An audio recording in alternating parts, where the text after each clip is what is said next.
मैंने अब chapter number जो हमारी बुक है उसमें से चैप्टर नंबर 4 है जॉब एनालिसिस का। आज मैं आपको जॉब एनालिसिस का पूरा ओवरव्यू देता हूं और बताता हूं कि ये एचआर की लाइफ में जॉब एनालिसिस क्या रोल प्ले करता है, इसकी क्या अहमियत होती है और इसकी मदद से आप क्या क्या चीजें फाइंड आउट कर सकते हैं। रिमेंबर, मेरे ख्याल से अगर मैं गलत नहीं हूं तो सेक्शन ए कि एक स्टूडेंट को मैंने एक असाइनमेंट दी थी कि तुम जॉब डिस्क्रिप्शन कम से कम 10 डिफरेंट जॉब्स की जॉब डिस्क्रिप्शन लिख के लाना। फैसल याद है इसको? एक बच्चे को फैसल वाली क्लास में की थी या दूसरी में की थी? फैसल की क्लास में। हमारी क्लास में तो नहीं कहा आपने किसी को। आपकी क्लास में नहीं कहा? फिर दूसरे सेक्शन की क्लास में हमारी क्लास। जी जी सर, हमारी क्लास में कहा था आपने। हाँ, सैरिश की क्लास में मैंने कहा था। ठीक है, तो आज मैं आपको वही चीज हम स्टार्ट करते हैं। मैं आपको इसके बारे में थोड़ा सा इंफॉर्मेशन शेयर करता हूँ। बेसिकली मैं आपको, इससे पहले कि मैं आपको प्रॉपरली सारी डेफिनेशन समेत पढ़ाऊं, आपको ये मैं बताना चाहता हूँ कि इसकी अहमियत क्या है और इसकी जरूरत क्या होती है और ये क्यों किया जाता है। देखो, आपकी जो डिफरेंट पोजीशंस होती हैं आपकी ऑर्गेनाइजेशन में, मिसाल के तौर पर आपका मार्केटिंग मैनेजर जो होता है, मिसाल के तौर पर आपका जो सॉफ्टवेयर इंजीनियर होता है, मिसाल के तौर पर कोई भी पोजीशन होती है, इसकी requirement with the passage of time change होती रहती है। ठीक है, तो इसकी रिक्वायरमेंट्स को, अप टू डेटेड रिक्वायरमेंट्स को देखने के लिए जो कंपनीज होती हैं फ्रॉम टाइम टू टाइम एक प्रोसेस कंडक्ट करती हैं, एक एनालिसिस करती हैं जिसको हम कहते हैं जॉब एनालिसिस। इस जॉब एनालिसिस के थ्रू आपकी जो कंपनीज होती हैं उस कंपनी के अंदर जितनी पोजीशंस होती है ना, आपके लीगल एडवाइजर एक पोजीशन है, मार्केटिंग मैनेजर एक पोजीशन है, सॉफ्टवेयर इंजीनियर एक पोजीशन है आपकी ऑर्गेनाइजेशन में। इसी तरह से डिफरेंट और पोजीशंस जो होती हैं आपकी ऑर्गेनाइजेशन में, उसकी रिक्वायरमेंट्स देखी जाती हैं। हमने देखा जाता है कि उस पोजीशन की रिक्वायरमेंट्स क्या हैं, स्किल्स क्या हैं, उस पोजीशन की क्या क्या ड्यूटीज मौजूद होनी चाहिए एक ऐसे बंदे में जिसको आपने कल को उस पोजीशन के ऊपर हायर करना है। ठीक है, जॉब एनालिसिस किस प्रोसेस का नाम है? जॉब एनालिसिस एक ऐसे प्रोसेस का नाम है जिसके थ्रू ऑर्गेनाइजेशंस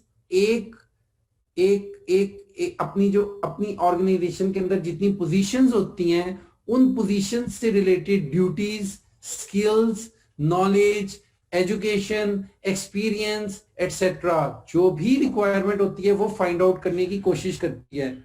जॉब एनालिसिस के बेसिकली दो हिस्से होते हैं, एक होता है जॉब डिस्क्रिप्शन और एक होता है जॉब स्पेसिफिकेशन। इसके ऊपर हम थोड़ी देर बाद मैं आपको डिस्कस करूंगा कि जॉब डिस्क्रिप्शन क्या होता है और जॉब स्पेसिफिकेशन क्या होता है। अभी दोबारा उसी बात पे आ जाओ, जॉब एनालिसिस, क्योंकि जॉब एनालिसिस एक ब्रॉडर नाम है। आपने सुना होगा जॉब डिस्क्रिप्शन, आपने सुना होगा जॉब स्पेसिफिकेशन, ये दोनों हिस्से हैं, पार्ट्स हैं under the head job analysis. Job analysis main आपका हेड है। अब जॉब एनालिसिस आप समझ ही गए होंगे कि क्या होता है। अगेन, आपकी सॉफ्टवेयर रिक्वायरमेंट, हार्डवेयर रिक्वायरमेंट, आपकी स्किल्स रिक्वायरमेंट, तजर्बा रिक्वायरमेंट, जो भी रिक्वायरमेंट है एक पर्टिकुलर जॉब की। ठीक है, इस जॉब के ऊपर जो आएगा उसकी स्किल्स ये होनी चाहिए, एज ये होनी चाहिए, जेंडर प्रेफरेंस ये होनी चाहिए, उसका एक्सपीरियंस ये होना चाहिए, उसको ये ड्यूटीज परफॉर्म करनी है, उसके अंदर ये स्किल्स होने हैं, उसको ये कम्युनिकेशन के लेवल को अचीव करना है। वो सारे के सारा एक डेटाबेस में पड़ा होता है। मैं आपको बताता हूं, मैं आपको इसकी एक मिसाल देता हूं। आपने अक्सर अखबारात में देखा होगा, फलां नौकरी, फलां पोजीशन के लिए आप लोग अप्लाई कर सकते हैं। मिसाल के तौर पर फलां XYZ कंपनी के अंदर मैनेजर की पोस्ट है और उसमें आप अप्लाई कर सकते हैं। ठीक है, और उसके नीचे एक डिस्क्रिप्शन लिखा होता है, a manager who would apply for this job would be responsible to perform the following functions. He would be able to communicate properly in the channel. He would be able, he has to know XYZ skills. He should be fluent in English. He should be able to do this. He should be able to do that. वो जो सारे का सारा चीजें होती है वो किधर फाइंड आउट हुई हैं? वो जॉब एनालिसिस के करने के बाद ही आपको पता चलती हैं, वरना आपको कोई ख्वाब तो नहीं ना आ सकता कि ये जॉब ये उस पोजीशन की रिक्वायरमेंट है. ठीक है, तो जॉब एनालिसिस के थ्रू आप एक पर्टिकुलर पोजीशन से रिलेटेड जो भी ड्यूटी, स्किल्स, रिक्वायरमेंट्स वगैरह होती हैं वो फाइंड आउट करते हैं. ठीक है,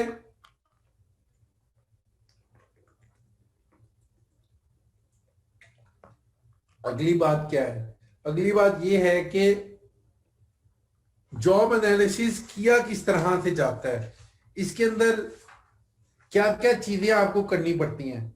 इससे पहले कि मैं आपको उसका स्टेप बाय स्टेप प्रोसीजर बताऊं जॉब एनालिसिस का, let's go through the definition of job analysis. As I have already stated in my opening statement about the job analysis, the job analysis basically is the procedure. It is that kind of a procedure through which you determine what the duties, the skills requirement of a job and a kind of person who should be hired for this job. देखो, दो चीजें find out करनी होती हैं. Job analysis के दो हिस्से होते हैं. पहले हिस्से में उस पोजीशन से रिक्वायरमेंट, जो उस पोजीशन से रिलेटेड जो ड्यूटीज और स्किल रिक्वायरमेंट होती है वो फाइंड आउट करते हो, और दूसरे हिस्से में आप ये डिटरमिन करते हो कि उस पोजीशन के ऊपर कौन सा शख्स हायर किया जाए जो कि प्रॉपर या अप्रोप्रिएट होगा.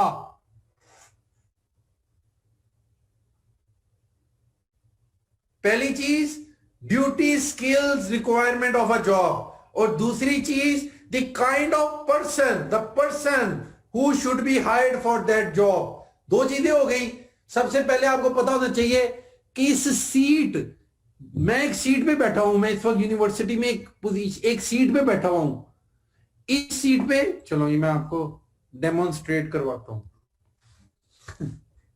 You must have seen in the camera, मैं एक सीट पे बैठा हूं. ठीक है, मैं एक यूनिवर्सिटी में हूं and I am sitting on a university chair. जिस चेयर पे मैं बैठा हूं ना, इस पर जो भी बैठता है ना वो क्या करता है. मैंने आज तकरीबन 200, यार तुम लोग इतने ड्रामे हो ना, तो मैंने आज तकरीबन कमोबेश 200 साइन किए हैं. ठीक है, मैंने आज क्या किया है, कम से कम 200 के करीब सिग्नेचर्स किए हैं. मैंने आज कम से कम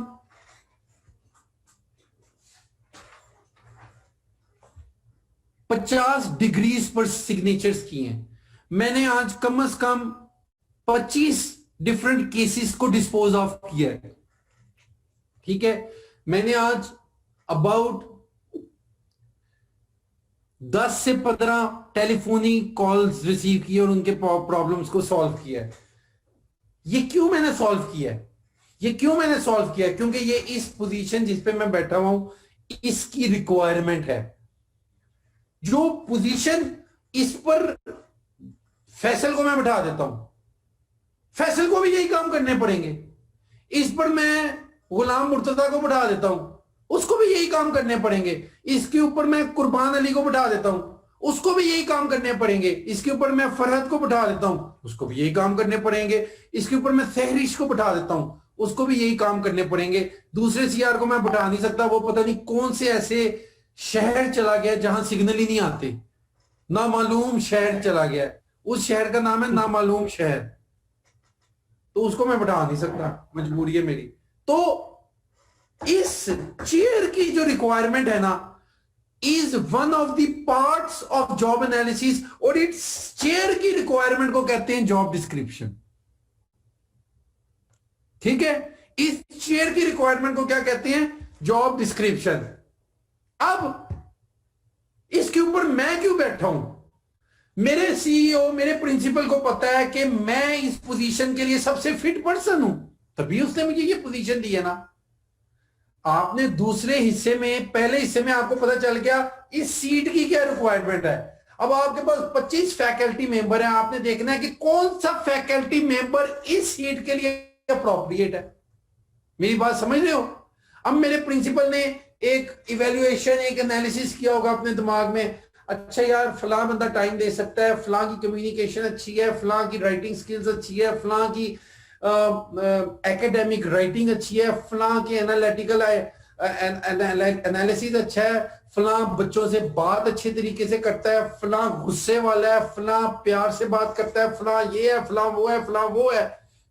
आप मेरी बात समझ रहे हो? ये जो इवेल्युएशन कर रहे हैं ना आपका एम्प्लॉयर अपने दिमाग में, ये जॉब स्पेसिफिकेशन इसको कहते हैं, जो कि एक अदर हिस्सा है जॉब एनालिसिस का।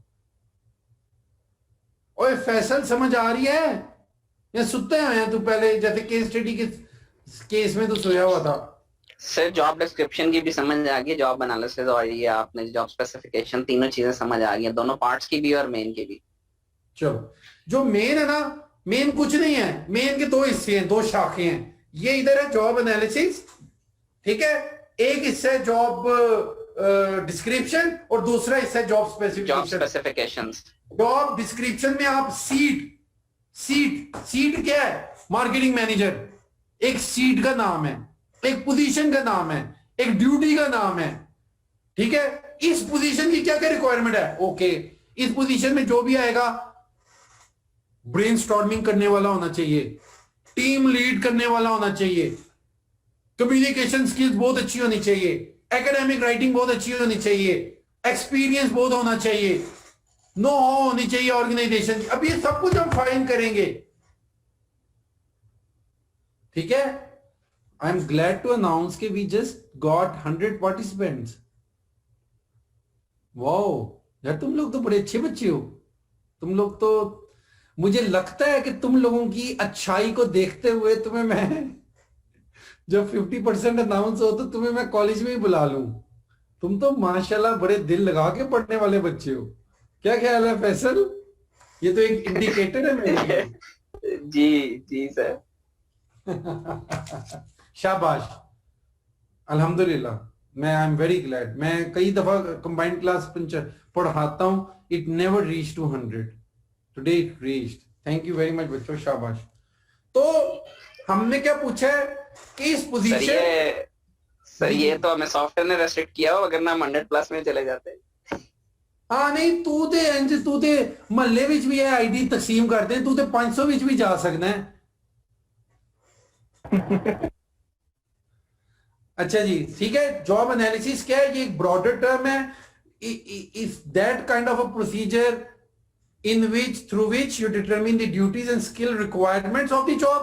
Duties and skill requirement of the job means job description, and a kind of person who should be hired, who should be appropriate for this position by looking at the job description, personal traits, वो होगा job specification, जो कि उसका दूसरा हिस्सा होता है। Moving onward. अच्छा, मैं इसकी मेरे पास स्लाइड्स हैं अच्छी खासी, ये मैं आपके साथ ना फैसल शेयर कर लूंगा। इस चैप्टर की मेरे पास प्रॉपर स्लाइड है। पिछले चैप्टर में तो ऐसा कोई था नहीं, इंट्रोडक्टरी लेवल का था। Okay sir. वो तुम्हारा सैरी सीआर आज उसकी याद मुझे आ गई है, जो नामालूम शहर में चला गया है मेरी क्लास वाले दिन, तो मैं उसकी याद में पानी पी रहा हूं। अच्छा जी, अब अगली बात यह है, uses of job analysis information. अब आप लोग मुझे बताएं कि जो हम जॉब एनालिसिस की इंफॉर्मेशन हासिल करेंगे, अभी मैं आपको सब बताऊंगा कि कौन सी इंफॉर्मेशन कैसे हासिल करनी है, किन स्टेप्स में हासिल करनी है, लेकिन for the time being just assume that we have collected all the information, all the skills, all the requirements, all the duties, all the knowledge, all the experience, every goddamn thing related to this position, this job, उसके बाद क्या करेंगे, उसको use किधर करेंगे, कौन use करेगा, उसकी इंप्लीकेशन क्या होंगी, फैसल कौन यूज कर सकता है उसे? सर एचआर मैनेजर यूज करेगा फॉर Very good. रिक्रूटिंग और जॉब हंटिंग के लिए, टैलेंट हंटिंग के लिए। शाबाश। ओ भाई, ये जब आपने कल को, अभी मैंने आपको खुद इंट्रो में बता दिया है कि आप अखबारात में देखते हो कि जी ये पोजीशन खाली है, इस पोजीशन के लिए बंदा चाहिए, तो वो किधर से आई ये रिक्वायरमेंट? वो जॉब एनालिसिस से ही हासिल की है ना। तो usefulness, implication, benefits, pros, fawaid, uses of job analysis information is number 1 for recruitment and selection. For the recruitment and the selection of the appropriate candidate is one of the uses of the job analysis information. Second, G, और कौन बताएगा other than CR? By the way, मैं ये जो participate करते हैं ना, मैं let me write down their names, इनको मैंने ना सेशन नंबर भी तो फिर देने हैं ना, ऐसे तो नहीं ना, ये तो फिर बुरी बात है। ये रहा पेन, और ये मैं आपका रजिस्टर लेता हूं, और जो जो पार्टिसिपेट करेगा उसको नंबर मिलेंगे। जी बताए, कोई हाथ करा करे पहले।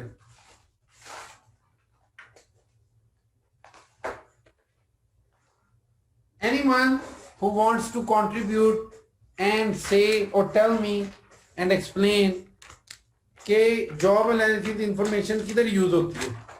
शाबाश। फैसल, तुम्हारा क्या रोल नंबर है? Roll number 1। ओके जी। रजा अली, नहीं रजा अली तो अभी आ रहा है। ये कौन है? तैमूर बताओ बेटे। 19।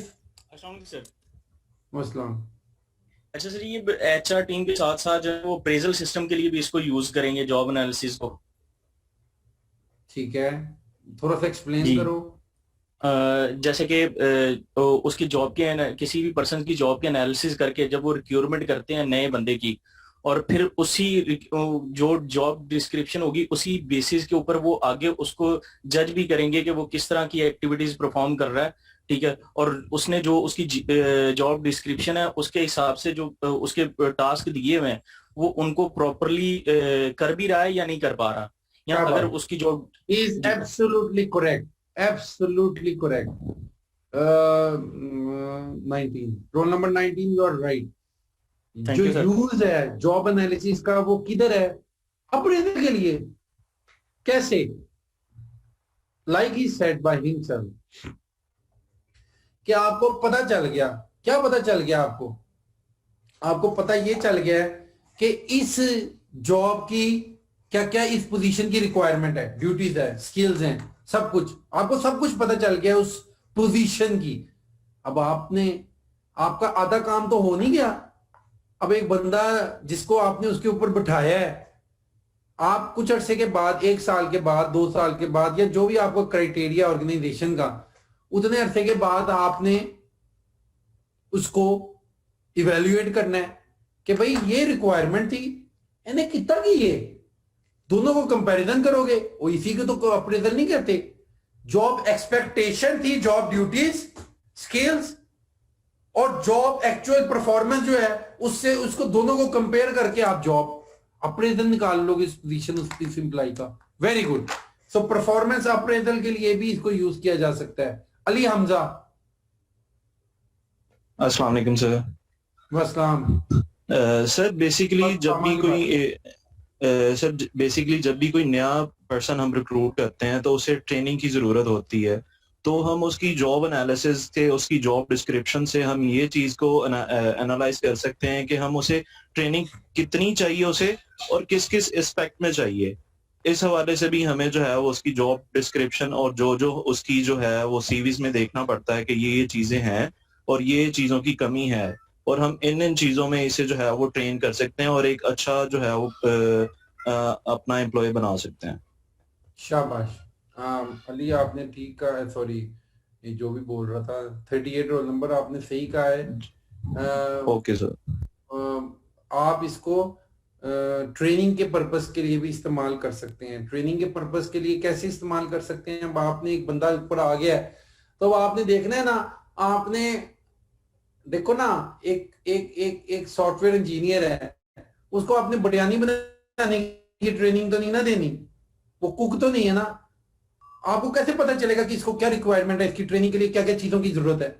आपको पता चलेगा उस ड्यूटीज को देखकर, उस पोजीशन, उस सीट की स्किल्स को देखकर, उस पोजीशन के अंदर जाके ही पता चलेगा ना कि इसने क्या क्या काम करने हैं। फिर आप इसकी प्रोफाइल देखोगे, अच्छा जी पिछली ऑर्गेनाइजेशनों में और पिछले डिपार्टमेंट्स में ये फलां चीजें तो सारी इसको आती हैं, फलां चीजें इसको नहीं आती, तो let him push with these facts and let him train with those things. शाबाश। हैंड डाउन कर लो ना यार, तुमने अब लोअर हैंड कर लो। उसामा 9। Yes sir. सर जैसे जॉब एनालिसिस के लिए वो होते हैं, एम्प्लॉय ऑफ द मंथ होता है, हम उसकी एनालिसिस करते हैं, उसकी परफॉर्मेंस का, उसके बेस पे हम उसको अनाउंस करते हैं, जैसे हमने क्लास में भी डिस्कस किया था। और जैसे 0 आवर होता है, अगर सारी टीम अच्छा परफॉर्म कर रही है स्पेसिस पे, 0 आवर भी रखते हैं उनकी एंटरटेनमेंट के लिए, हम जॉब एनालिसिस करते हैं, उनकी परफॉर्मेंस देखते हैं। बिल्कुल तो ठीक है, ये आ सकते हैं एनालिसिस में, बिल्कुल आ सकता है। You are absolutely correct. ये एक दो पॉइंट शेयर करने। Thank you. शाबाश। मैं बाकियों के पॉइंट ले लूं, फिर मैं इसको इस बात को कंक्लूड करता हूं जी। 20। जी अस्सलाम वालेकुम सर। वालेकुम सलाम बेटा। अच्छा सर, जॉब एनालिसिस के जरिए जब हम लोग सिलेक्शन कर लेते हैं, रिक्रूटमेंट कर लेते हैं और अप्रेजल्स कर लेते हैं, तो उसके बाद अगर एनुअली हमें कुछ बोनसेस देने हैं अपने एम्प्लॉयज़ को, या उनको कोई कंपनसेशन देनी है या बेनिफिट्स देने हैं, तो वो भी हम जॉब एनालिसिस की बेस पे ही डिसाइड करते हैं। आई थिंक सो, ऐसा होता है। ओके ठीक है, शाबाश 20। और next Usman 140। 140। Sir job analysis हम इसका मेन पर्पस ये भी है कि हम एम्प्लॉयज। जी सर। अब बोल भी ले अस्सलाम यार, वालेकुम उस्मान बोलो बेटा, go ahead. Sir job analysis में हम इसका में सर आपको आवाज आ रही है मेरी? बोल बेटा, आ रही है, बहुत मीठी और खूबसूरत आवाज आ रही है। सर इसका मेन पर्पस ये भी होता है कि एम्प्लॉय को चेक करना पे कहाँ पे उसको ट्रेनिंग की जरूरत है या उसको इम्प्रूवमेंट की जरूरत है, और ये उसके लिए भी इसका पर्पस ये भी है कि जॉब डिस्क्रिप्शन और जॉब स्पेसिफिकेशन को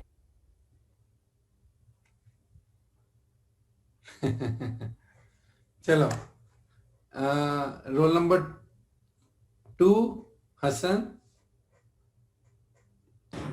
जी सर, अस्सलाम वालेकुम।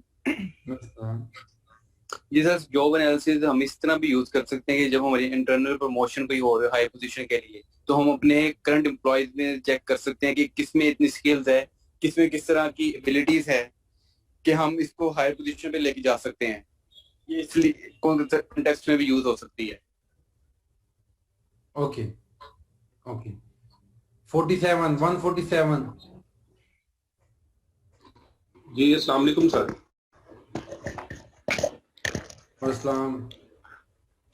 सर ACR नहीं लिखते एम्प्लॉयज की परफॉर्मेंस चेक करने के लिए जो? हेलो, वो हो गया ना सर, आवाज आ अप्रेजल। ठीक है, आप सही कह रहे हो 147, आप सही कह रहे हो। परफॉर्मेंस अप्रेजल वो हमने डिस्कस कर लिया बेटे। Okay thank you. और थैंक यू सर। दिशान, बस लास्ट दिशान जी। दिशान अभी के लिए दिशान थे। सर अगर हम किसी एम्प्लॉय की जॉब को रोटेट करना चाह रहे हैं तो उसके भी हम उसका जो वो वर्किंग पहले कर रहा है उसकी जॉब डिस्क्रिप्शन से एनालिसिस कर सकते हैं, और उसको अगर किसी दूसरी पोस्ट पे रोटेट कर रहे हैं, किसी दूसरे डिपार्टमेंट में कर रहे हैं, तो उसकी जॉब डिस्क्रिप्शन को देखते हुए और एनालिसिस करते हुए हम उसको रोटेट कर सकते हैं। ओके, फेयर इनफ, ठीक कह रहे हो आप। और यार ये यू कौन है भाई? फैसल ये यू के नाम से कौन आ जाता है, एंटर हो रहा है? यार मैं काफी दफा कह चुका हूँ कि आप अपने रोल नंबर और नाम से लॉगिन किया मैंने नहीं इसको ऐड करना, एडमिट करना, जो यू वाला है ना, सॉरी यू बेटा, ऐसे 100 बच्चियां हैं साथ में, मैं I can not take a risk.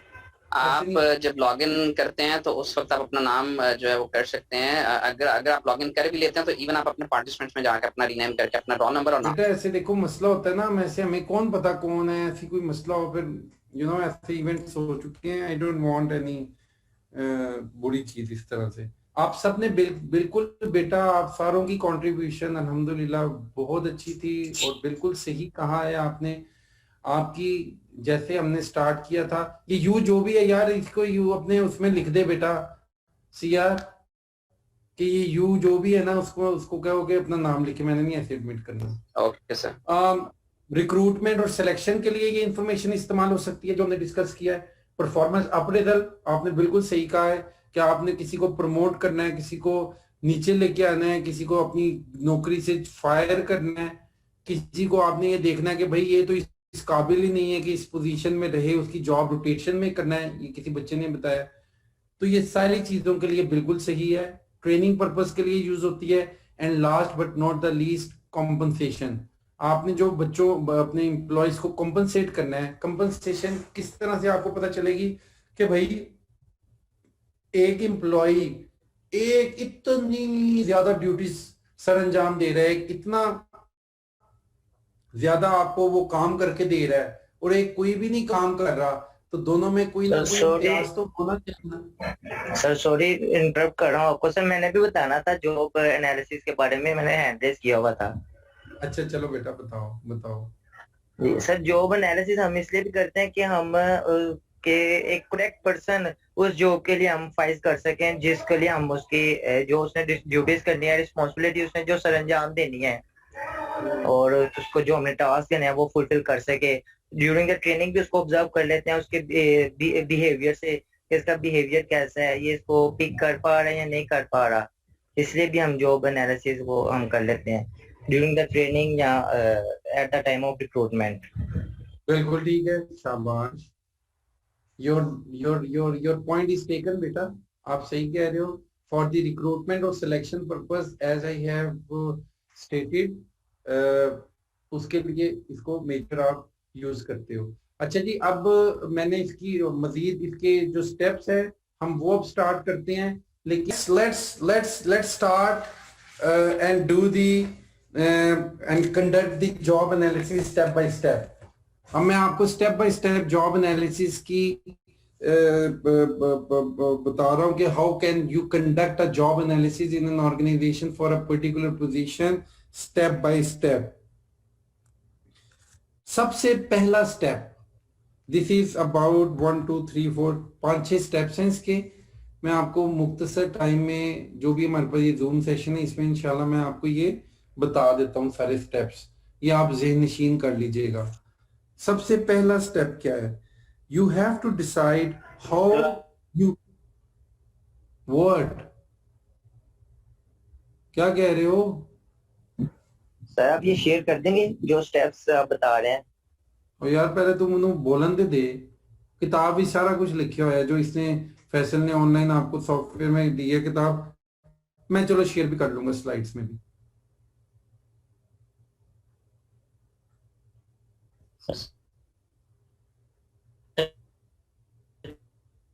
Screen share कर देगा।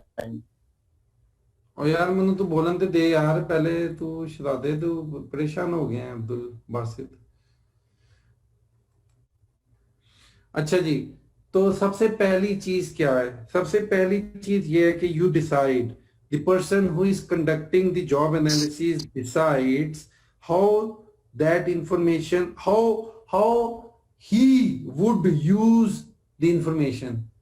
मीनिंग सबसे पहली चीज ये है कि आप ये डिसाइड करते हैं कि आपने कौन सी टेक्निक यूज करनी है जिसके थ्रू इंफॉर्मेशन को हासिल करना है। आपने कौन सी टेक्निक यूज करनी है जिसके थ्रू आपने इंफॉर्मेशन को हासिल करना है। क्योंकि मैं आपको पढ़ा रहा हूं कि आपने जॉब एनालिसिस करनी है, तो जॉब एनालिसिस का सबसे पहला और अहम स्टेप ये होता है कि आपने ये डिसाइड करना होता है कि आपने किस टेक्निक के थ्रू डाटा को कलेक्ट करना है। वो टेक्निक आपका बाय वे ऑफ इंटरव्यू भी हो सकता है, वो टेक्निक आपका बाय वे ऑफ ऑब्जर्वेशन भी हो सकता है, वो टेक्निक आपकी कोई और इन राइटिंग भी हो सकती है। ठीक है, तो सबसे पहले you decide that how you would collect the information. ठीक है, आपने ये आसान सा स्टेप होता है, ये सबसे इजीएस्ट स्टेप होता है जिसमें आप डिसाइड करते हो कौन सा step. I just want to know कि कौन सी पोजीशन के लिए कौन सा स्टेप अच्छा रहेगा। कोई इसमें कोई कंट्रीब्यूट करना चाहता है जिसने अब तक नहीं बोला? देखो हमारा क्वेश्चन क्या है, क्वेश्चन ये है कि आपने कौन सी टेक्निक यूज करनी है। इंटरव्यू के थ्रू जॉब एनालिसिस डाटा लेना है, ऑब्जर्वेशन के थ्रू लेना है, राइटिंग के थ्रू लेना है, ये डिपेंड करता है। मेरा ये सबमिशन है कि डिपेंड्स द पोजीशन जिससे रिलेटेड आपने डाटा कलेक्ट करना है, वो डिपेंड करेगा, उस पोजीशन पे डिपेंड करना है ना। सर कुछ पोजीशन होती हैं जिसमें ऑब्जर्वेशन जरूरी होती है, कुछ पोजीशंस होती हैं जिसमें इंटरव्यू जरूरी होता है, कुछ पोजीशंस होती हैं जिसमें आप डायरी लॉग वगैरह बनाते हो, वो काम करना होता है। तो सबसे पहले आपने ये डिसाइड करना होता है कि आपने जॉब एनालिसिस का जो इंफॉर्मेशन है वो किस तरह से यूज करनी है। ठीक है, नेक्स्ट जी आप बोलो बेटा, जिसने बोलना है। ये किसने आंसर रेज किया हुआ था बेटा? जी सर, मैं आपको कह रहा था कि इनिशियली अगर आपने कोई रिक्रूटमेंट करनी है तो उसकी जो बेसिक हेड ऑफ डिपार्टमेंट या व्हाटएवर जिसके अंडर उसने काम करना है, या जो सीईओ होता है वो डिसाइड करता है कि इसकी क्या रिक्वायरमेंट हो सकती है। फिर उसमें ग्रेजुअली चेंजेस आती हैं। जो बेसिक आपकी जॉब डिस्क्रिप्शन होती है, वो जो पीयर्स में या उस पोजीशन पे या सेम डेजिक पे काम कर रहे होते हैं, उनकी लॉगबुक से पता चलता है कि वो ऐसे कौन कौन से काम कर रहे हैं कि जो इस जॉब डिस्क्रिप्शन की रिक्वायरमेंट है। या जिसको आपने फायर किया, ये जो बंदा रिजाइन करके जा रहा है, उसकी लॉगबुक से पता चल जाता है कि वैसे कौन कौन से काम कर रहा था, जिसको रिप्लेसमेंट के लिए हमने नया बंदा हायर करना है तो हमें वही वाली जॉब डिस्क्रिप्शन चाहिए होगी। बिल्कुल ठीक है, बिल्कुल। जी अस्सलाम वालेकुम सर। जी वालेकुम सलाम। जोया बोलो। जी सर, मैंने भी यही कहना था, मतलब एक मिसाल के तौर पर कि जैसे अगर एक कंटेंट राइटर है तो कंटेंट राइटर के लिए अगर उसे हायरिंग कर रहे हैं तो उससे पहले आप डेमो लेते हैं। अगर वो डेमो भी लेते हैं और उसका जो पिछला काम होता है, लाइक उसने कोई ब्लॉग्स बनाते हैं, किसी साइट पे लिखा होता है, तो वो उसको भी चेक करते हैं कि आप दिखाएं अपना काम, आपने कहाँ किया हुआ है, तो उसको देखते हुए भी वो हायरिंग करते हैं। और अगर देयर इज समथिंग डिफरेंट या वो बिल्कुल ही वो चेंज होता है उससे, तो वो फिर कह देते हैं कि सॉरी आपको तो कुछ आता ही नहीं है। तो वो इस तरह से भी जो है ना वो हायरिंग की जाती है या वो एनालिसिस करते हैं एज अ कंटेंट राइटर। बेटा हमने अभी एनालिसिस पता क्या कर रहे हैं, ठीक है, गुड। आपने जॉब स्पेसिफिकेशन से रिलेटेड पॉइंट रेज किया है जो कि जॉब एनालिसिस का हिस्सा ही है।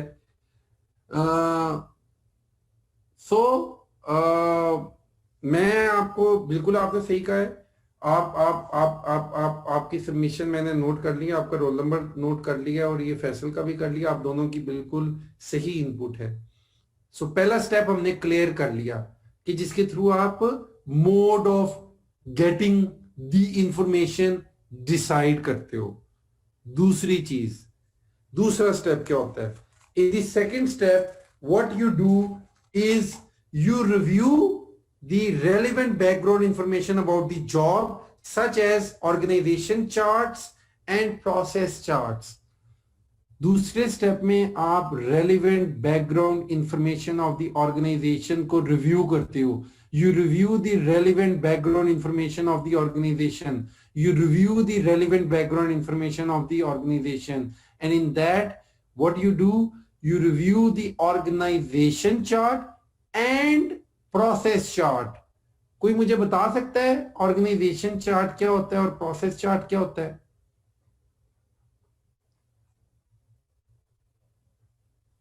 सर ऑर्गेनाइजेशन चार्ट वो होता है आपकी हायरार्की के कौन किसको रिपोर्टेबल है और कौन किस पोजीशन पे बैठा है, उसकी रिस्पॉन्सिबिलिटीज क्या हैं, और प्रोसेस ये होता है कि उसके एसओपीज और प्रोसीजर्स होते हैं कि किस बंदे ने किस से पूछ के क्या काम करना है, कौन किसको आंसरेबल है, ये उसकी पॉलिसीज हैं। लेकिन अगर आपने तुमने मेरा यू वन माई हार्ट, मेरा दिल कर रहा है 25 में से 25 नंबर दे दूं फैसल, लेकिन सिर्फ दिल कर रहा है, मैं देना नहीं वाला।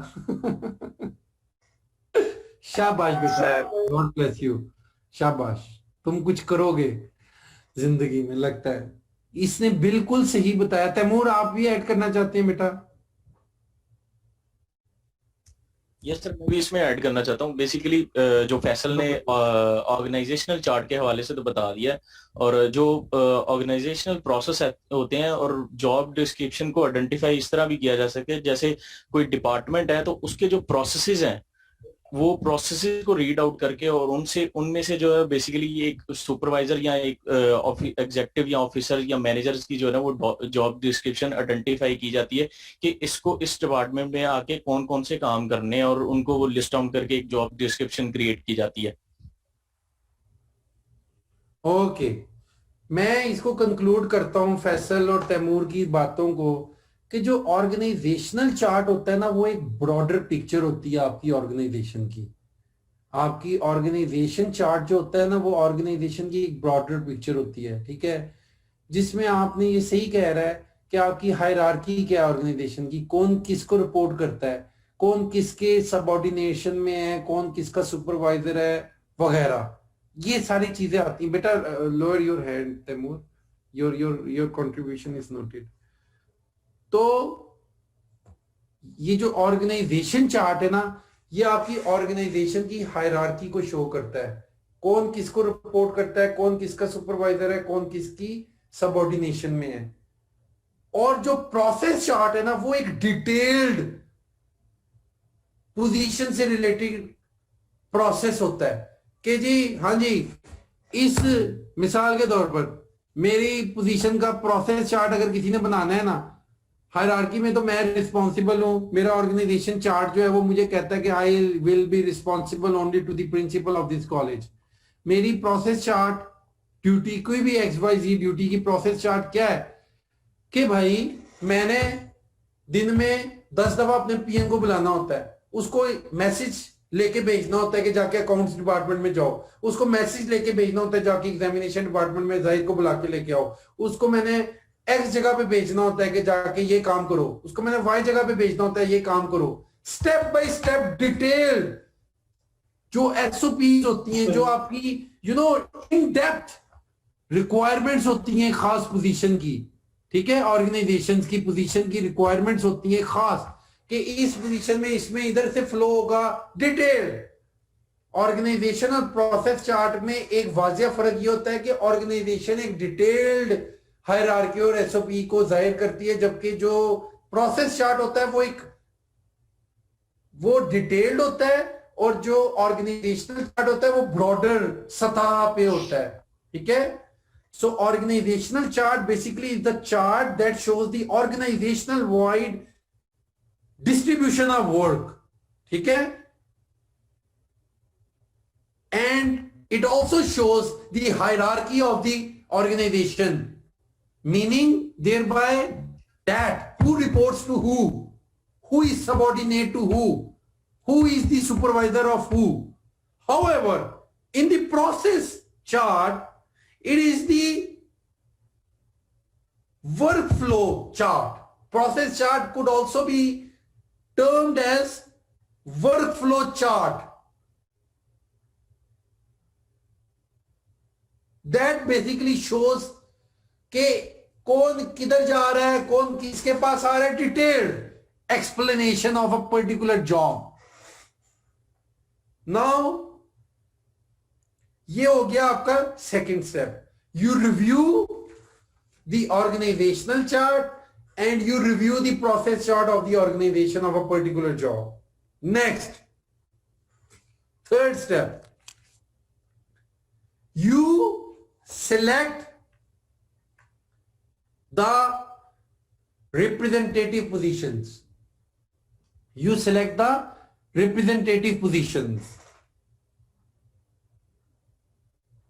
इसका क्या मतलब है? ये नाम से ही जाहिर है, रिप्रेजेंटेटिव पोजीशन। मैंने जॉब एनालिसिस करना है मार्केटिंग मैनेजर का, ठीक है, मैंने जॉब एनालिसिस करना है marketing manager of a particular industry, जो भी XYZ इंडस्ट्री है, उसकी इंडस्ट्री के ऑर्गेनाइजेशन का जॉब मार्केटिंग मैनेजर की पोस्ट का जॉब एनालिसिस करना है। तो तीसरा स्टेप पता क्या कहता है आपको? You have to select the representative position. आप मार्केटिंग मैनेजर जो आपकी ऑर्गेनाइजेशन के अलावा ऑर्गेनाइजेशन है और सेम इंडस्ट्री में काम कर रही हैं, उनकी मार्केटिंग मैनेजर की पोजीशंस जो 20, 15, 20, 25 या जितने भी आपके पास अवेलेबल हैं, उनकी रिप्रेजेंटेटिव पोजीशंस को आप सिलेक्ट करते हैं और उनकी पोजीशंस का डाटे को रिव्यू करते हैं। अगेन आपने फाइंड करना है, मेरी कंपनी का नाम है X कंपनी और मेरी जॉब एनालिसिस मैं कर रहा हूं मार्केटिंग मैनेजर और मैं एजुकेशनल सेक्टर में काम करता हूं, ठीक है। थर्ड स्टेप कहता है कि आपने एजुकेशनल सेक्टर के 15, 20, 25, 10 जितनी भी आपके पास आपकी पहुंच में पोजीशंस हों, उनको आपने सेलेक्ट करना है और देखना यह है कि उन ऑर्गेनाइजेशंस की उन पोजीशंस का क्या जॉब एनालिसिस है, ठीक है। Next, in the fourth step you actually analyse the job. अब आप कागज और पेन पकड़ेंगे और लिखेंगे मार्केटिंग मैनेजर की ये पोजीशन है और इसकी रिक्वायरमेंट ये होनी चाहिए। बेसिकली हमने किया क्या है, हमने जो लोग बाकी कर रहे हैं उनको देखते हुए अपनी ऑर्गेनाइजेशनल और प्रोसेस चार्ट और अपने ऑर्गेनाइजेशनल कल्चर अपनी ऑर्गेनाइजेशन के नॉर्म्स SOPs के मुताबिक उसको मोल्ड कर लेना होता है। फैसल बात समझ आई है? दूसरे स्टेप में जो हमने ऑर्गेनाइजेशनल चार्ट और प्रोसेस चार्ट रिव्यू किया था अपनी ऑर्गेनाइजेशन का, सेलेक्ट कर रहे हैं रिप्रेजेंटेटिव पोजीशन दूसरी ऑर्गेनाइजेशंस की। अब आपने देखना है कि दूसरी ऑर्गेनाइजेशन में ये सारे काम हो रहे हैं, उसको आपने अडॉप्ट कर लेना होता है अपनी ऑर्गेनाइजेशन के अंदर, keeping in view the norms culture of your organisation which you have already reviewed in the first and the second step. जी सर, इंडस्ट्री प्रैक्टिसेस को लेते हैं। और नेक्स्ट स्टेप है, पांचवा step, you verify the job analysis information that you have gathered and written it down in the fourth step. With whom? With the worker that is currently performing the job in your organization. Plus, not only that person to whom you verify the job, but you also verify the job from his immediate boss or supervisor. So in this step, पहले step में आपने decide किया कि जी क्या information हासिल करनी है, questionnaire के थ्रू, इंटरव्यू के थ्रू, ऑब्जर्वेशन के थ्रू, और मैंने इसमें सबमिशन की कि डिपेंड्स ऑन द जॉब, किस जॉब के रिलेटेड आप जॉब एनालिसिस कर रहे हो उससे रिलेटेड ये चीज डिटरमिन होती है कि पहले स्टेप में आपने कैसे एक्ट करना है। दूसरे स्टेप में आपने रिव्यू कर ली ऑर्गेनाइजेशनल चार्ट और प्रोसेस चार्ट, और इसके अंदर कुछ और मजीद टॉपिक्स भी आते हैं, वो मैं आपको नेक्स्ट टाइम बताऊंगा। तीसरे आपने क्या किया है, आपने you select the representative positions. आपने जैसे इसने कहा इंडस्ट्री प्रैक्टिसेस जो आपकी बाकी ऑर्गेनाइजेशंस आपकी इंडस्ट्री में एक्ट कर रही हैं, उनसे आपने डाटे को कलेक्ट करना है, रीजनेबल नंबर ऑफ पोजीशंस लेके, रिप्रेजेंटेटिव पोजीशन लेके उनको एनालाइज करना है। चौथे स्टेप में आपने एक्चुअली एनालाइज करनी है जॉब को, एक्चुअली कागज पेंसिल उठानी है और लिखना है कि उस पोजीशन का जॉब एनालिसिस ये है, उस पोजीशन का ये है, इस पोजीशन की सारी डिटेल ये है। 5वें स्टेप में आपने क्या करना है, आपने जो जॉब एनालिसिस इंफॉर्मेशन लिख ली होती है उसको आपने वेरीफाई करना होता है, उसको आपने उसकी इंडोर्समेंट करवानी होती है। किससे? जो आपकी ऑर्गेनाइजेशन में ऑलरेडी वो काम कर रहा होता है। ना सिर्फ उससे आप वेरीफाई करवाते हो बल्कि उसके इमीडिएट बॉस से भी वो इंफॉर्मेशन आप वेरीफाई करवाते हो। और आखिरी और छठे स्टेप में आप अगर आपकी वेरिफिकेशन के बाद उनको कोई एतराज हो तो वो उसको मोल्ड कर लेते हैं, नहीं एतराज हो तो आप फाइनली डेवलप कर लेते हैं job description and job specification. ठीक है, समझ आ गई है? जी सर। अब अगली बात यह है कि मैंने आपको पहले स्टेप में बताया था कि there are many ways of collecting the job analysis information. One of those ways is by way of interview, for instance. The other ways could be by questionnaire. The other ways may be by observation. Remember? Now,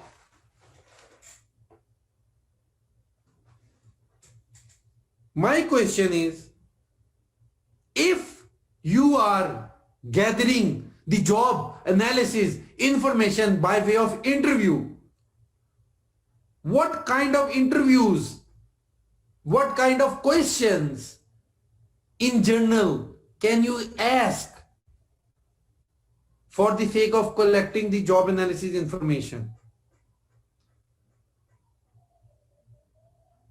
There are basically two types of interviews. One is structured interview and the other one is unstructured interview. The example of the unstructured interview is, for instance, tell me about your job. Open-ended question. जो भी तू करता है दस दे मनु। इसके अलावा it could be a structured interview. For example,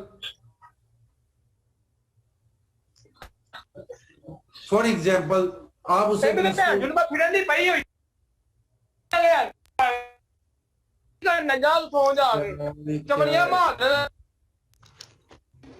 roll number 89, आप अपना माइक म्यूट कर लें। 89 अली रियाज। यार क्या है यार, ये गाना निकाल रहे हैं। 89 अली रियाज। अजीब ही है। Please continue sir. अब मैं ये शेयर कर रहा हूं यार, ये आप बेटा, मैं फिर आइंदा से आपको लेट ही नहीं करूंगा कि अगर इस तरह से बोलना है ना आप लोगों ने आपस में, ये जो भी ये इतना तो ख्याल किया करो। मैं इसको म्यूट कर रहा हूं और ये अनम्यूट अपने आप को करी जा रहा है।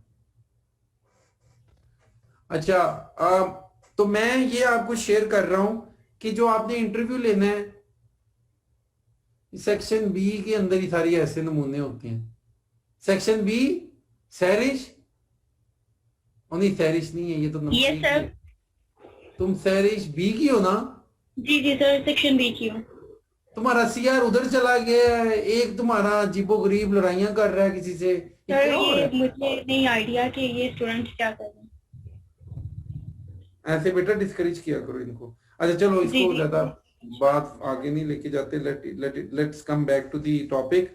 मैं ये बता रहा हूं कि जो पहले स्टेप में आपने इंटरव्यू के through that job analysis information को हासिल किया था, वो जो इंटरव्यू है वो कितने टाइप का हो सकता है। वो स्ट्रक्चर्ड भी हो सकता है और वो अनस्ट्रक्चर्ड भी हो सकता है। अनस्ट्रक्चर्ड क्वेश्चन की मैंने आपको एक एग्जांपल दे दी कि tell me about your job. Open ended question भी इसे हम कहते हैं। अगर आपने स्ट्रक्चर्ड इंटरव्यू करना है तो उसके भी क्वेश्चंस होते हैं। मिसाल के तौर पर, for how long have you been doing this job, you have a particular answer of this job. इसे क्लोज एंडेड क्वेश्चन भी कहते हैं। क्लोज एंडेड क्वेश्चंस क्या होते हैं इंटरव्यू में, जिसका आपको फिक्स एक जवाब होता है, ठीक है ना। और ओपन एंडेड क्या होता है, जो मर्जी बोली जाओ, भावे गाला कटो भावे जवाब दो, वो ओपन एंडेड। क्लोज एंडेड क्या है कि मैं किसी का नाम लेके कहता हूं कि बेटा आप इसका ये जवाब दो, और वो बंदा फिर उसका जवाब देता है। तो जो टिपिकल क्वेश्चंस आपकी बुक में भी मैं देख रहा हूं लिखे हुए हैं, मैं चंद एक आपसे शेयर कर लेता हूं कि वो कौन से क्वेश्चंस आप अगर इंटरव्यू के थ्रू डाटा एनालिसिस की इंफॉर्मेशन हासिल कर रहे हो, कलेक्ट कर रहे हो, तो वो कौन से टिपिकल क्वेश्चंस हैं जो आप पूछ सकते हो। वो ये है जो कि आप खुद भी पढ़ लेना एक दफा, पेज नंबर 100 पे है द इंटरव्यू। जब आपने अपने टॉपिक की इंफॉर्मेशन के लिए आपने ऑर्गेनाइजेशन में जाना है, तो आप ये थोड़ा सा पढ़ लेना क्वेश्चंस ये कैसे हैं, कौन से क्वेश्चन इसमें टिपिकल क्वेश्चन लिखे हुए हैं। What is the job being performed, who all are members of your work group, how long have you been doing this job, what exactly the major duties of this position, what geographic and physical location do you work in, what are the education, आ गई ना यही बात specification वाली, what are the education, experience, skill, certifications and training requirements of this job। ये हम question क्यों से पूछ रहे हैं, क्योंकि इस क्वेश्चन के थ्रू हम जॉब स्पेसिफिकेशन कराएंगे। In what shop floor level activities do you participate? ये तो ऐसे ही बोंगस है। What are the job's responsibilities and duties? What are the basic accountabilities and performance standards that typify your job? तो इस तरह के आप क्वेश्चंस पूछते हैं किसमें, जॉब एनालिसिस में। ठीक है, जॉब एनालिसिस में जो आपने क्वेश्चंस पूछने हैं वो रिफ्लेक्ट करने चाहिए किस चीज को, जो आपकी ड्यूटीज हैं।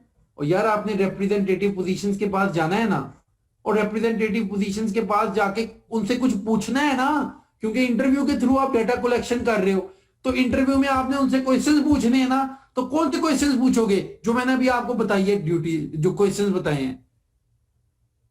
यार सीआर फैसल, तुमने ये दूसरे सेक्शन को भी बुक भेज देते यार, तुमने मुझे भेजी थी या दूसरे वाले ने भेजी थी मुझे, जो नामालूम शहर की तरफ चला गया। सर आप जो डाटा शेयर करते हैं वो तो मैं सबसे शेयर कर लेता हूँ, सैरिश के साथ, अदील के साथ और पूरी क्लास के साथ भी।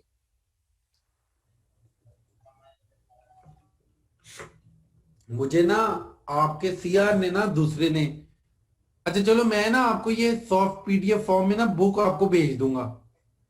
ठीक है सर, अभी आपके पास तो नहीं है ना फैसल ये बुक पीडीएफ फॉर्म में? सर मुझे लैपटॉप में देखना पड़ेगा, वहाँ पे मैं डाटा जो गैदर करके रखता हूँ, अभी मोबाइल में तो नहीं मिलेगी। आप सर भेज दीजिएगा मुझे, मैं देख लूंगा, अगर सेम हुई तो मैं शेयर कर लूंगा बाकी सबसे भी। शेयर कर लेना, ये तीनों के साथ कर लेना यार, तुम जरा रीजनेबल, तुम जरा जिम्मेदार बंदे हो, तो जरा तुम कर लेना। ठीक है सर। तो आपने जो रिप्रेजेंटेटिव के पास जाना है तो उनसे कोई क्वेश्चन पूछने हैं, तो ये वो क्वेश्चंस मैं बता रहा हूं कि क्योंकि हमने पहला डिसाइड किया कि इंटरव्यू के थ्रू डाटे को कलेक्ट करना है, इंटरव्यू के थ्रू आपने जॉब एनालिसिस करनी है। तो जब आपने रिप्रेजेंटेटिव पोजीशंस के पास जाना है सवाल पूछने के लिए, क्योंकि इंटरव्यू करना है, तो इंटरव्यू आप स्ट्रक्चर्ड भी कर सकते हो, अनस्ट्रक्चर्ड भी कर सकते हो। अगर आपने स्ट्रक्चर्ड करना है तो उसका भी मैंने आपको सवाल बता दिया कि किस तरह से हो सकता है। स्ट्रक्चर्ड करना है तो वो क्लोज एंडेड क्वेश्चंस होने चाहिए। ठीक है, अच्छा जी, मैं इस जिम्मन में आपसे ये शेयर करना चाहता हूं कि अब आपकी ना सिया, तुमने मुझसे लिस्ट शेयर की हुई है ग्रुप्स की? ईमेल की थी सर आपको।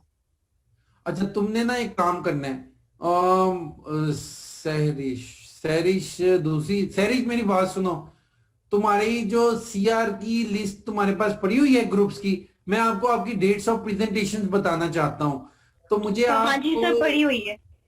आप सहरिश बेटा मुझे ना आप शेयर कर लेना, मुझे व्हाट्सएप कर देना वो लिस्ट। और वैसा तुम भी मुझे ना व्हाट्सएप कर देना। नेक्स्ट वीक जो हमारी क्लास होगी मैं आपको आपकी डेट्स ऑफ प्रेजेंटेशंस बता दूंगा। That would be after your mid term exam, क्योंकि अब टाइम तेजी से गुजर रहा है और हमने ना इसको, आपसे मेरी रिक्वेस्ट है, बार बार मैं कह रहा हूं, आपने अगर उसके ऊपर कोई काम नहीं किया तो आप बहुत गलत कर रहे हो। आजकल आपको फिजिकल क्लासेस नहीं हो रही, इस चीज का एडवांटेज लो, इस चीज का फायदा लो।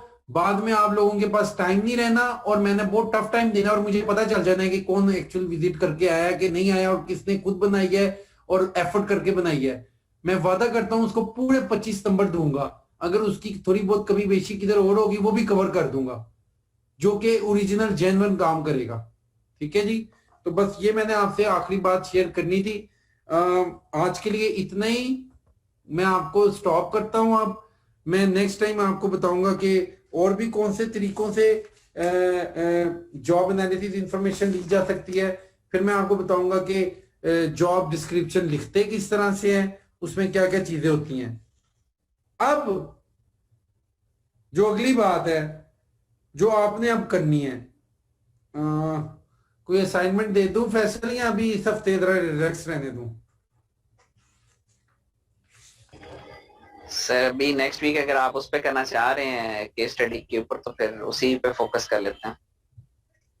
अच्छा, तुम्हारा मतलब है इसको सर ये कर सकते हैं कि ऑनलाइन किसी उसकी जॉब की ना कोई डिस्क्रिप्शन और स्पेसिफिकेशन उसके ऊपर जो लिंक्डइन के ऊपर पढ़ सकते हैं कि कोई भी कोई मैनेजर लेवल की पोस्ट को सर्च करें, लिंक्डइन पे अकाउंट बनाएं, उस पर सर्च करके तो उसकी जॉब डिस्क्रिप्शन और स्पेसिफिकेशंस जो है वो एक दफा रीड कर लें। ये इसने मुझे अच्छा आइडिया दिया, मैं सोच ही रहा था ये बेटा आप अपने तौर पर कर लें। ये सही कह रहा है कि नेक्स्ट वीक अगर आपने ना की केस स्टडी को पढ़ के ना आए, मैंने 100 बच्चों में से आज मैंने नोट कर लिया है, रोल नंबर 1, 19, 38,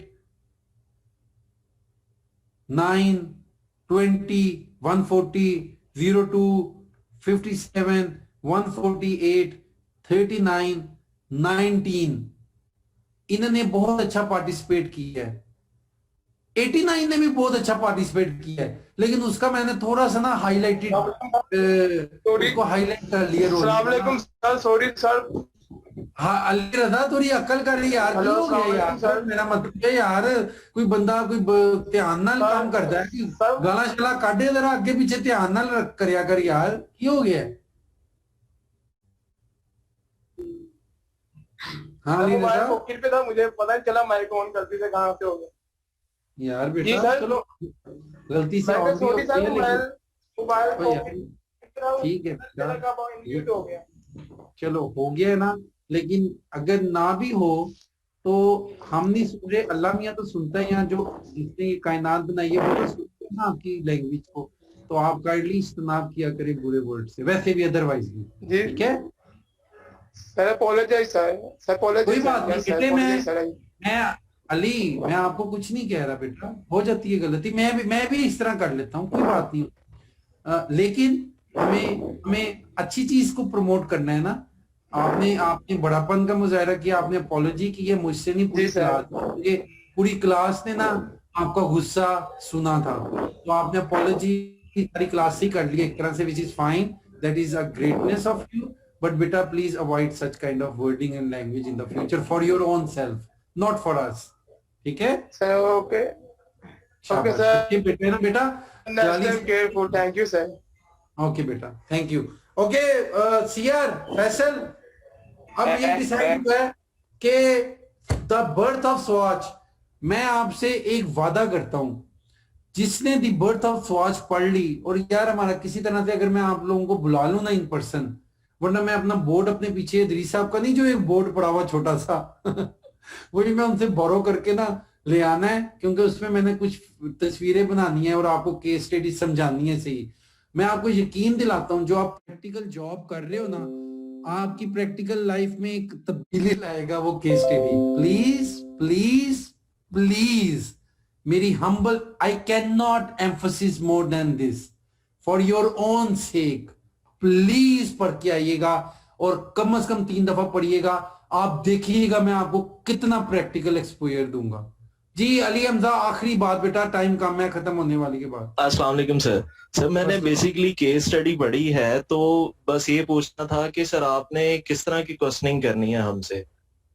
आपको पता चल जाएगा, कोई आपको परेशान होने वाली बात नहीं है। मैं कोई बहुत डेप्थ में जाके नहीं आपसे कोई फिगर्स नहीं पूछने वाला कि ये नंबर्स बताओ, ये करो, मैं ब्रॉड चीजें पूछूंगा, फिक्र ना करो। अभी तो चलो बता ठीक। दिया तो यार केस स्टडी का मजा खराब हो जाएगा ना, ऐसे ना कर यार अभी हमका। Okay sir, okay. यार है तो तू पेपर होने तो पहले ही कह रहे हैं पेपर आउट कर दे, तो फिर पेपर तक ही मजा है यार। नहीं सर, वो कुछ होता है ना, गेस्ट मिल जाते हैं, आईडीज मिल जाते यार हैं कुछ इस तरह। गैस नहीं ना यार, आजकल यार ਤੁਹਾਨੂੰ पता है कि सोशल मीडिया ਦਾ दौर है, गैस नहीं ना यार मजा देंदे, पूरा काम चलो एक ठीक दफा है ही सर। ਤੁਹਾਨੂੰ ਦੱਸਾਂਗਾ ਕਿੰਜ ਹੁੰਦਾ। Okay sir, okay. चलो ठीक है फैसल, आपने अटेंडेंस ले लिया है and I am quite hopeful that Sahrish has also taken the attendance. Sahrish ले ली है? यस सर, ले लिए। मैं आपके साथ पीडीएफ फॉर्म में ये बुक शेयर कर लूंगा और स्लाइड्स भी शेयर Okay, कर sir. लूंगा, ठीक है? ये जितना भी मैं पढ़ाया करूं प्लीज, मैं आपको थोड़ा पढ़ाता हूं लेकिन मैं कोशिश करता हूं कि आपको ये याद रहे चीजें।